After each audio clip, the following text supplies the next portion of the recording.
15 വരുന്നത്. അപ്പോൾ ഇതിനകത്ത് നമ്മൾ നോക്കുന്ന സമയത്ത് ഇവിടെ 15 ഉണ്ട്, ഇവിടെ 15 ഉണ്ട്. ആരെങ്കിലും ഫ്യൂസ് ഇതുപോലെ മാറ്റിയിട്ടു എന്ന് സങ്കല്പിക്കുക. അതായത് 20ൻ്റെ സ്ഥാനത്ത് ചിലപ്പോൾ ഒരു 30 കൊണ്ടിട്ടിട്ടുണ്ടായിരിക്കും. അങ്ങനെ ഹായ് നമസ്കാരം, ഞാൻ രാകേഷ് എം ജി ടിപ്സിലേക്ക് എല്ലാവർക്കും സ്വാഗതം. എല്ലാവരും സുഖമായിട്ടിരിക്കുന്നു വിശ്വസിക്കുന്നു. ഞാനിന്നിപ്പോൾ പറയാൻ വന്നിരിക്കുന്ന ഒരു കാര്യം വളരെ സിമ്പിളായിട്ടൊരു കാര്യമാണ്. പക്ഷേ പലർക്കും ഇത് കോംപ്ലിക്കേറ്റഡ് ആയിട്ട് തോന്നാനുള്ള ചാൻസ് ഉള്ളൊരു കാര്യമാണ്. അതായത് നമ്മുടെ വാഹനത്തിൻ്റെ ഫ്യൂസ് പോയി ഫ്യൂസ് ഒന്ന് ചെക്ക് ചെയ്ത് നോക്കുന്ന സമയത്ത് ഒരുപാട് ഫ്യൂസ് നമുക്ക് ഈ ഫ്യൂസ് കേസിനകത്ത് കാണാൻ സാധിക്കും. അതായത് ഞാനിപ്പം ജസ്റ്റ് തുറന്ന് കാണിക്കാം. ഇപ്പോൾ ഇതിലെ നോക്കുന്ന സമയത്ത് ഏത് ഫ്യൂസാണ് പോയത്, അല്ലെങ്കിൽ ഏതെങ്കിലും ഒരു ഫ്യൂസ് നമ്മൾ സ്പെസിഫൈ ചെയ്ത് ഇതിനകത്ത് നോക്കുകയാണ്.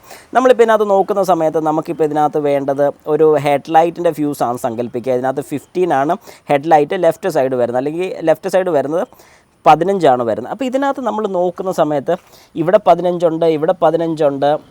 ഇങ്ങനെ വേറെ എവിടെയെങ്കിലുമൊക്കെ ഉണ്ടെങ്കിൽ തന്നെ ഇപ്പോൾ നമ്മൾ ജസ്റ്റ് താണ്ടി ഇത് ഇവിടെ 20 ഉണ്ട്. ഇപ്പോൾ 20 ഒരെണ്ണേ ഉള്ളൂ, കുഴപ്പമില്ല. 15 3 വരുന്നുണ്ട്. എങ്ങനെ ഇത് സിമ്പിളായിട്ട് സോർട്ട് ചെയ്തെടുക്കാൻ സാധിക്കും, അതായത് എങ്ങനെ നമുക്ക് കണ്ടുപിടിക്കാൻ സാധിക്കും എവിടെയാണ് ഈ 15 വരുന്നത്? വളരെ സിമ്പിളായിട്ട് ഞാൻ പറഞ്ഞുതരാം. നിങ്ങൾ ആദ്യം ജസ്റ്റ് ഇത് നോക്കുക. ഇത് നോക്കുന്ന സമയത്ത് 15 വരുന്നത് ഇവിടെയാണ്. 15ൻ്റെ തൊട്ട് താഴെയും തൊട്ട് മുകളിലുള്ള ഫ്യൂസ് ഒന്ന് ജസ്റ്റ് ഇൻസ്പെക്റ്റ് ചെയ്യുക. അതായത് 25 ഫ്രണ്ടിൽ വരുന്നുണ്ട്, അതിൻ്റെ തൊട്ട് താഴെ 15 വരുന്നുണ്ട്, അതിൻ്റെ താഴെ 15. അതായത് 25 15 15.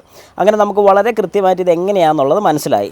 ഇനി അതുപോലെ തന്നെ നമുക്ക് ഈ 10 നമുക്കൊന്ന് നോക്കണം. ഈ 10 ഏതിൻ്റെ ഫ്യൂസാണ്?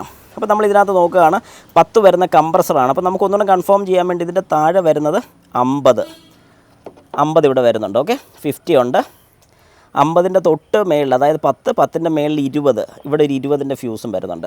ഓക്കെ, അപ്പോൾ ഇങ്ങനെയാണ് നമ്മളൊരു ഫ്യൂസ് ഏതാണ്, അല്ലെങ്കിൽ ഏത് ഫ്യൂസാണ് പോയെന്ന് വളരെ സിമ്പിളായിട്ട് നമ്മൾ കണ്ടുപിടിക്കുന്നത്. അതായത് അതിൻ്റെ തൊട്ട് മേളിലുള്ള തൊട്ട് താഴെയുള്ള ഫ്യൂസും തമ്മിലൊരു കമ്പാരിസൺ വെച്ച് നോക്കുകയാണെങ്കിൽ നമുക്കറിയാൻ സാധിക്കും. ഇനിയിപ്പോൾ ഇതിനകത്ത് വരുന്ന അടുത്ത ഡൗട്ട് എന്താണെന്ന് ഞാൻ പറഞ്ഞുതരാം.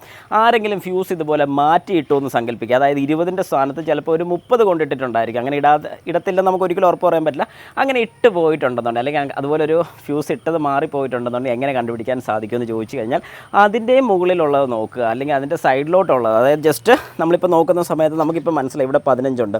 ആ 15ൻ്റെ തൊട്ടിപ്പുറേ വരുന്ന ഒരു 15, അല്ലെങ്കിൽ അതിൻ്റെ തൊട്ട് സൈഡിൽ വരുന്നതും കൂടെ നമ്മൾ ജസ്റ്റ് ഒന്ന് കമ്പാരിസൺ നടത്തി നോക്കുക. അതായത് ഇപ്പം ഞാൻ ഈ കാണിച്ച പോലെ ഇവിടെ 15 വരുന്നുണ്ട്, 25 വരുന്നുണ്ട്. ഇതിൻ്റെ തൊട്ട് സൈഡിലായിട്ട് 50 വരുന്നുണ്ട്. അതായത് ഈ 25ൻ്റെ തൊട്ട് സൈഡ് 50 വരുന്നുണ്ട്. അപ്പോൾ അതിൻ്റെ മേളിലോട്ടുള്ള നമുക്ക് നോക്കാൻ സാധിക്കും. അങ്ങനെ നോക്കിക്കഴിഞ്ഞാൽ നേരത്തെ ഇത് യൂസ് ചെയ്ത്, അല്ലെങ്കിൽ ഈ ഫ്യൂസ് ഇട്ടയാൾക്ക് മാറിപ്പോയിട്ടുണ്ടോ ഇല്ലേ എന്നുള്ളതും കൂടെ കൃത്യമായിട്ട് നമുക്ക് മനസ്സിലാക്കാൻ സാധിക്കുന്നുണ്ട്. ഇങ്ങനെയാണ് ശരിക്കും ഒരു ഫ്യൂസ് എങ്ങനെയാണ്, അല്ലെങ്കിൽ ഏത് ഫ്യൂസാണ് നമുക്ക് വേണ്ടത്. ഇപ്പോൾ ഇതിനകത്ത് നോക്കുമ്പോൾ കംപ്രസർ ഫ്യൂസ് എങ്ങനെയാണ് കൃത്യമായിട്ട് കണ്ടുപിടിക്കേണ്ടതെന്നുള്ള രീതിയാണ് ഞാനിപ്പോൾ പറഞ്ഞു തന്നത്.